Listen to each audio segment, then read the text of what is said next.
Hello, this is Chris Nielsen with Breaking Up with Fear. I'm here with Jorge Zavala, and I'm so excited to introduce him to you. I've had a few conversations, and he is an amazing human being.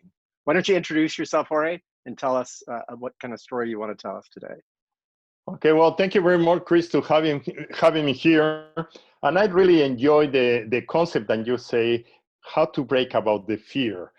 And that is a subject that appears to be so easy to hear about that, but everybody of us, we have a lot of fears. And let me say, I am Jorge Zavala. I born in Mexico City. I did an engineering, then mathematician, and then I jumped into the business environment. And I really has been involved in the 360 degrees of how to create companies and things like that. And today I have a company that is called Kinnevo, that is a consulting company focusing to the early stage of innovation. And I do a broadcasting using a Facebook capability, use the live presentations that is called Quiero Aprender A. That means I want to learn about. I love it. And the goal of that program is how we can learn about different things. And that's the way that we meet you and I about, I want to learn things that you want to learn about me and you want to learn about you. And that was a very exciting way to start this conversation. Yeah, I love our connections previously to this. You are such a fascinating human being that cares about other human beings and also figuring out innovation, which is one of my favorite topics. And I think one of yours as well. Is that correct? That's correct, and that is where innovation starts. Is something that everybody needs to have in mind. That you are heading to an unknown place, a place that you don't really know where are you be reaching. Usually, you have some ideas, you find a good problem to be working about that, but when you start digging, what is the problem? You start to feel fear. That it's going to be a good adventure. It's really worthwhile to invest my time. It's something that I can do great. I don't know if I have all the skills and capabilities needed to build something when you want to create anything good. And that is one of my early fears that I has been having all the times. And I related very much to the kind of problem that the painter has with the white paper, or with the writer that has a white sheet and say, okay, I need to write something. I write for I write to people about different things in a newspaper. And every time that I want to write, it's very, very hard because you start saying, what is the subject? How I want to approach that? Is that subject going to be appealing for my audience? Is my audience, I am talking to my audience in the right level? And all these things are questions that we have every time that we start anything new. And that is one of the things that I love. When I am talking about innovation, I need to push the people to make it new things. And that new thing. So what are the keys that you found to push people into these new things and this new territory, these new adventures? Yeah, that is usually the people, and I has been mentor of hundreds of people or thousands of people. Then I am involved in a lot of entrepreneurship programs, in university programs, and they come to you and say, I want to build an application that allow me how to manage the best way to train people in volleyball, or how to do a way how the people can develop a critical analysis or critical mindset, and all them comes to you with some idea about a potential project. And the first question is, say, what problem you want to solve? And say, no, but I have a solution. Yes, but the solution is not necessarily the thing that is you are ready to deliver it to the person. Yeah. Usually when you know a problem, there is too many solutions potential that can be done. You have one of them, but which one is the right one is very hard to know. And that is one of the points that I want to talk to the people. Say, okay, my approach is talking to them, say, what do you want to solve? What is that problem? That problem is big enough, is good enough. And how do you know that nobody else has been solved that problem already in the approach that you have? That's a great question. It's a tremendous deception that somebody gets very excited and is happy. Hey, I have this solution. And you Google it, and you find 3 solutions that are much better than that one. And the guy goes all down and say, no, you found that there is 3 solutions. Can you build something that is much better than that, is more appealing for the people, is feasible, than is built it in a more simple way? You have too many other choices. And that is interesting. When the people get down, say, hey, that's not everything lost. You are in the right way to get there. You have a good problem to be solved. And if there is a lot of people using it, the big question is the best solution that can be done with your capabilities, skills, and potential. And that is something that I love about that. Say that again. What do you love? I love when the people start to understand that they could build something if you know very well the problem. Because the solution is a small part of a big area of opportunity. The big area of opportunities are the problems, and the problems have so many different ranges because people want to solve it deeply, or they just want to solve it in the easy part, or they want to really find some value in that sense. So let me see if I get what you're saying there. That you see a problem, like a huge problem, but there's all kinds of little problems within that need to be solved, that anyone could actually innovate with any one of those little problems that leads to even to the bigger problem. Is that correct? That's correct. And that's very interesting, Chris, because is usually the people think that innovation need to be something complete new, complete breakout, everything different. Yeah. And that's not true. The thing is the small detail that is going to make your innovation, the one lovely and very, very desirable innovation, is usually a very teeny thing. And that is very hard to the people to realize that, because you are not usually getting into innovation environment, and they don't try to do things. They try to make it something very different, and as much different you try to do it, you need to have much knowledge, more resources, more capability, and that is the way that the people start to feel is not going to work. And for me, that is one of the things, how I approach these people, how I tell them that they have a tremendous opportunity, but they need to discover a lot of very hidden things behind that the people need to understand before really approach the big solution they wanted to do. And that is the kind of things that I love, because you start talking with them and try to position what is the context of the problem, because even the problem could be a big problem, you get small pieces, but that piece could be good enough for some people in some conditions, but it's not going to be good enough for other people in other conditions.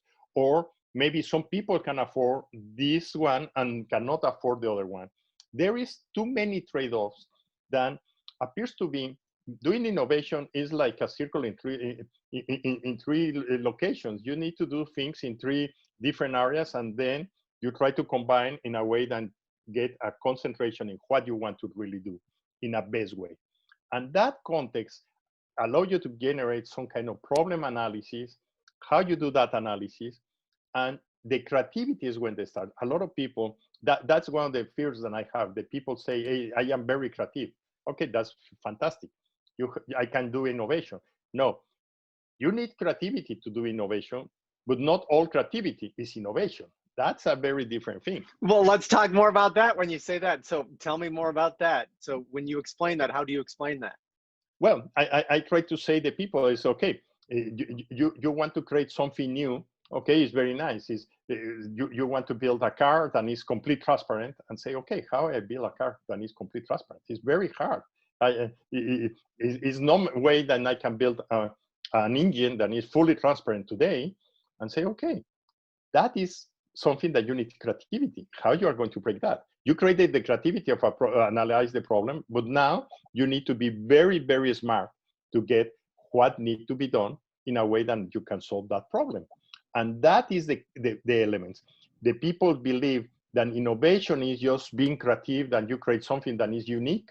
But okay, when you create something unique, in that process is hidden pieces of creativity. Not necessarily the creativity is involved with everything.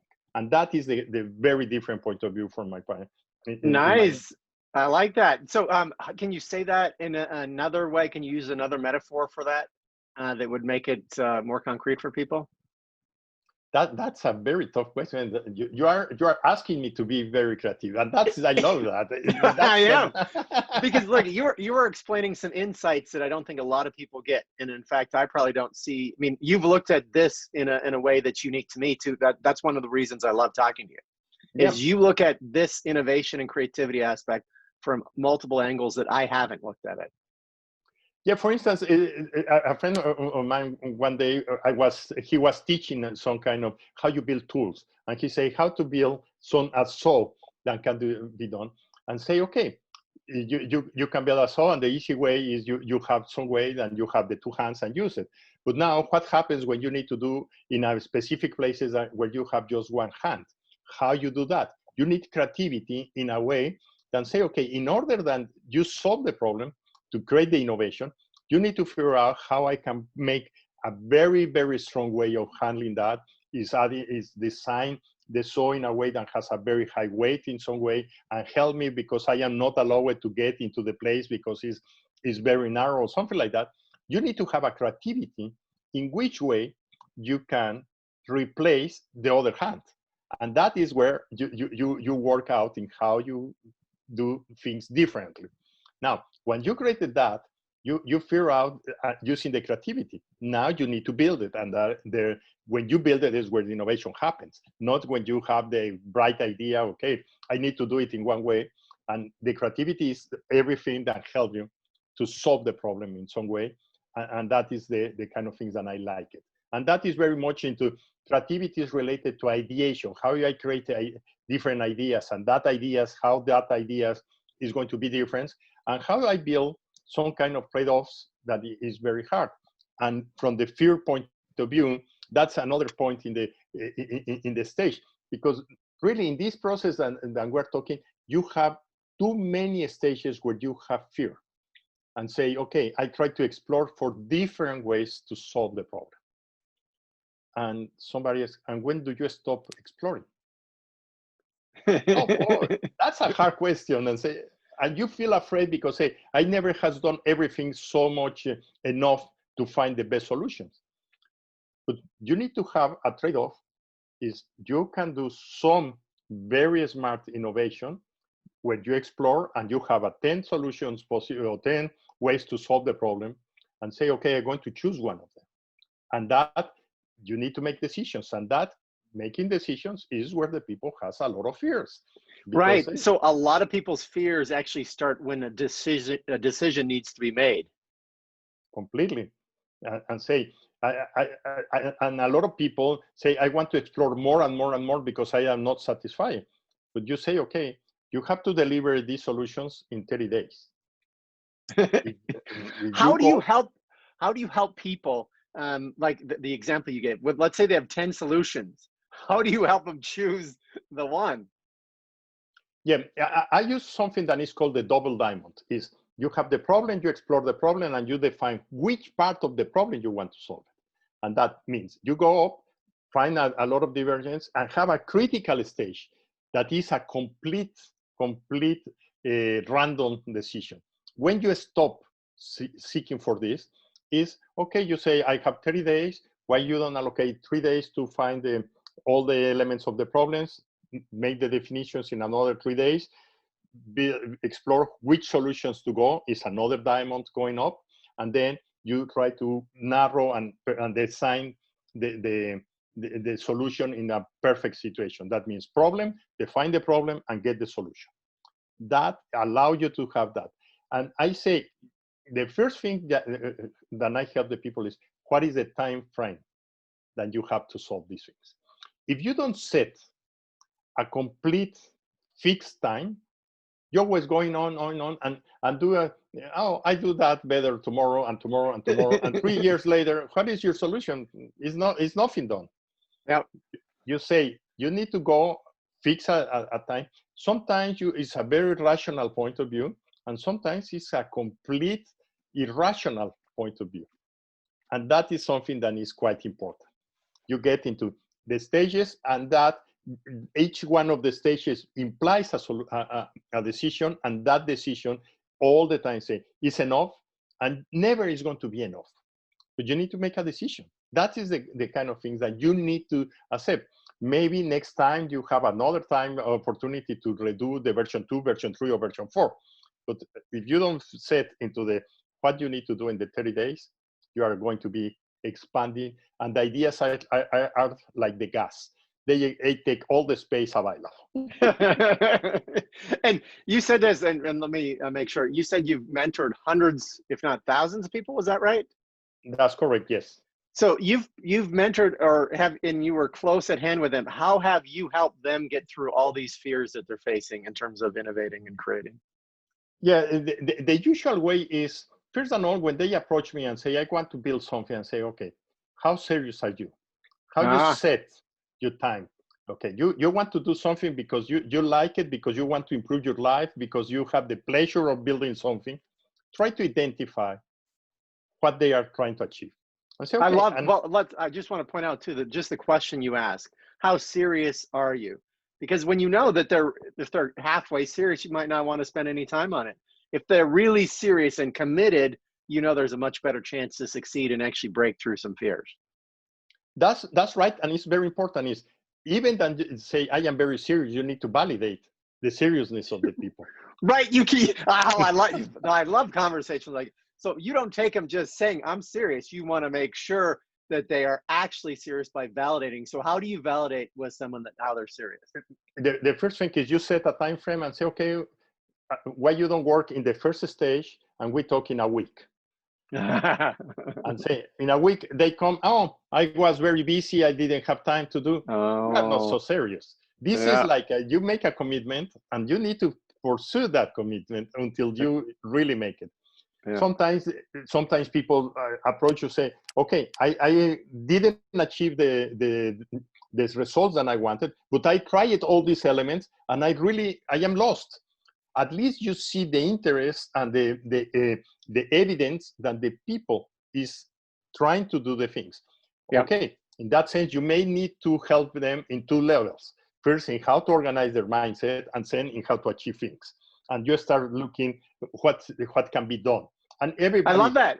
We're going to have another conversation on that one too. How do you organize someone's mindset? We'll do that. We'll save that for later. You know, that is powerful in itself. And then how to achieve the particular thing. So what is the other fear you run into as you've been mentoring all these people? Well, one fear is try to get the results they want to achieve it in the reasonable time frame that we want to do it. Mm-hmm. I really feel very disappointed if I tried my best and they didn't achieve it. And sometimes you never know what my fault was, his fault, or was because the problem was big enough and we need to figure out. And that happens a lot, because in a lot of times you have a huge idea that you need to break it down into small achievable goals, and you need to work goal by goal. Is if you want to build everything from the first time. Don't we all? I mean, that's the problem I think I've had with so many things. I have this big vision, and I don't always figure out every little step it takes. And yeah, in that sense, I have something that I call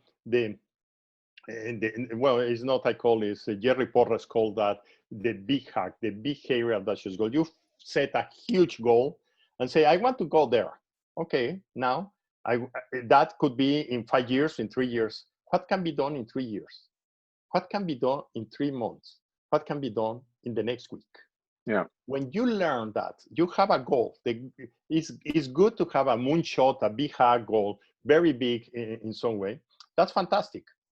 But now, if you start thinking how to achieve the big goal without breaking down, it's very hard because it's too many elements in the middle of that. And I say, how you go into small things. And that is my hardest fear is that building a very strong, very high goal is the thing that most of us wants to have. But how you make it the people view that the only way to get a big goal and the achievements is one step at a time. And that Absolutely. step at a time is something that you need to convince them. And you need to carry, how do you control yourself to say, I want to focus into the next step? There is 100 steps more to go. Yes, but if I don't reach the first one, I cannot get the second and the third one. That's something common. No, I love that. Because sometimes people are visionaries, and there's a lot of visionaries out there that have these big dreams and are great dreams that actually might come true if they were willing to make the steps, figure out the steps to it. Because oftentimes when we see this huge thing, then we actually get to the doing of it, it becomes so difficult. I think I can see where you can help people drop their fears down when you make it the little steps, that this step and that step. I can do that step. Great. Once you've done that step, then we get to do this step. So I think that's powerful. And that is fantastic, because when the people find that they can do the first one and the second one, they get enough confidence, they get trust, they feel self-confident and say, I can do that. When you have one small step and you don't achieve the goal, okay, it's a small step. How we try in a different way is not a big failure. How we learn about that failure. When we find about that failure, okay, try again. And you don't lose too much, because if you try to do something in a year and you don't achieve nothing, and 1 year later, you really are complete wear out. If you fail for a week, okay, let's try again. You are capable enough to recover from that. So I love this. Let's try again. You're capable to recover from it. How do you get people over this fear of failure that they have? A lot of people don't want to fail once. So how do you get, so it's no big deal that, what do you say to them? Yeah, that's quite interesting. Is first of all, every time that we finish anything in a week, you say, okay, I'm going to achieve this thing in this week. The very first thing is, why you don't sit yourself and do a reflection, what I did right, and you are going to find a lot of things that you did right. What I did wrong. And sometimes the people, no, everything went right. No, you did something that was not perfect, or you need to repeat something, or you didn't make it, or you avoid to do something. Mm-hmm. Feel free to do that. And then how I can improve that. And with these 3 simple questions, it's very easy that you say, I did something good, I may do something bad, but all the times, whatever you do in your life, you can do better. Yeah. But how do you do it, Mike? Like with the US school system, at least, there's always one right answer, and people are rewarded for getting things perfect. And you're, almost punished for any kind of failure, and not even point out, hey, what can we learn from this failure? I don't understand why they didn't go back and you got like 5 wrong. Let's study these 5 you got wrong and figure how we can do better the next time. It's all this perfect mentality that stands in the way of people risking and succeeding. So how do you handle that, or have you handled that?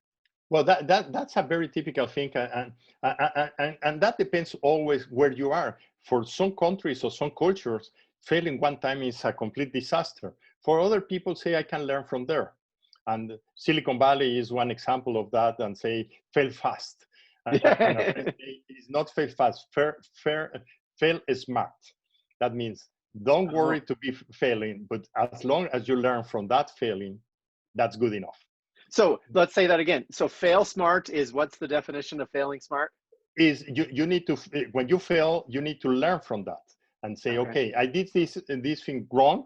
I know why it's not working. Not necessarily you know how to do the right thing, but at least you understand what was wrong, and that's important, because you don't want to try again. Yes. So you're looking for what the variable or variables that messed up what you were shooting for. That's correct. And that is, first and all, and that's a good question, is you need to work with the people to say, take the risks to do things. And that, I come back to the example, the painting. You have the canvas and you say, okay, you put the first drawing in the canvas and say, that's not something I wanted. Okay, how I can recover from there? And sometimes you paint around the mistakes and you do something different. And you get used to say, whatever I did, I analyze and I can do back again, review it, and try it in a different way. That's something that I really love to make it the people understand that. And making them feeling that it's okay, you did something wrong, that's not bad. you try it again, and oh, I did it very fast, very good, and much cheaper than I expected. You know, and that is something that I call the innovation window. That the innovation window is the part where you say, I want to do things that I know about that. But when you try to do things that you don't know about that, you have a problem. Because how I do that? You need to learn. And learning is something that is potential risk of failure. And say, okay, if you try to do something, be conscious that you know where you are, how you can move into somewhere that you can have some level of confidence, and then how you move upwards into getting into the unknown place. The unknown place is one of the areas that the people, everybody is very fear to get there. Say, I am not very happy feeling not in my context. The uncertainty is something that I feel completely lost. And say, is you need to build the process in steps. And that steps is where you are, how you can reach in some level of knowledge, where how you solve that. Okay, why you don't talk to people that already has achieved that? How you learn from other people? How you try to build some experiments? And that is part of my things. Is fear is when you talk to the people, hey, why you don't do experiments in how to achieve things? Say experiments. I want to do these things. I am not experiment. I am not a scientist. But I really say, why you don't worry to test it, to be, and to evaluate. And if how you can evaluate with the less risk possible. The risk is one of the things that the people feel very, very hard. And in some sense, I really would like to make the people feel that having been with fears is not something bad. It's something that can excite you. It's something that is going to provide a driver to you instead of making the stopper for you. And that I is love that. I love that. Exciter and driver versus stopper that fear can be. So fear can be that exciter and driver versus something that stops you. And I love what you said. You know, fail smart. I love that as well. Or what was it? Smart's failing or fail smart? is the typical way here in Silicon Valley is fail fast. Fail That means fast. fail fast. You say, and that say, I am stupid and I fail. But that, no, that's not the game. The game is you try it, analyze, learn from that, and that is the failure smart. You say, I did wrong. Okay, sorry. And that implies humility, implies recognition from your side that is not an issue to be doing something wrong. That Right. is the hardest part. Yeah, and I love what you said too about the experiment, and that I'm amazed. I guess I've had science classes in high school, advanced science classes in high school and in college, and the experimental method, there really isn't a failure in some sense. It's just getting a result. You think your hypothesis that it'll be this result, Mm-hmm. and you're shooting for your credit an experiment, and maybe you get this result or that result or Mm-hmm. whatever, and you change your variables. But most people don't think that way. And something else to add in that direction is sometimes you go for this solution or to try to achieve these things, and you get here and you find out that this is more important for a lot of people, and they want to do it and say, okay, I didn't achieve whatever it was in my mind, but that doesn't mean that I achieved the goal of solving the problem that the people have. And that is one of the most important kind of things. A lot of times we reach even into the solution that we were seeking, and we are so focused into the ground place than say, hey, I try to keep going. Why do you keep going if you already solved it? And that is usually somebody else is going to come to you and say, hey, congratulations, you did a great job. What? I am still working on that. No, that thing is already very interested. A lot of people love it. The people is buying, the people is using it, and say, you are doing great. It's still been another problem to be solved, yes. But this one has been good enough, the people love it, and you can go forward in that direction. Jorge, I love what you shared, and I love this innovation topic. And I could see us actually doing a series of these interviews because there's so much fear in the innovation, the creative space, and actually making it a reality.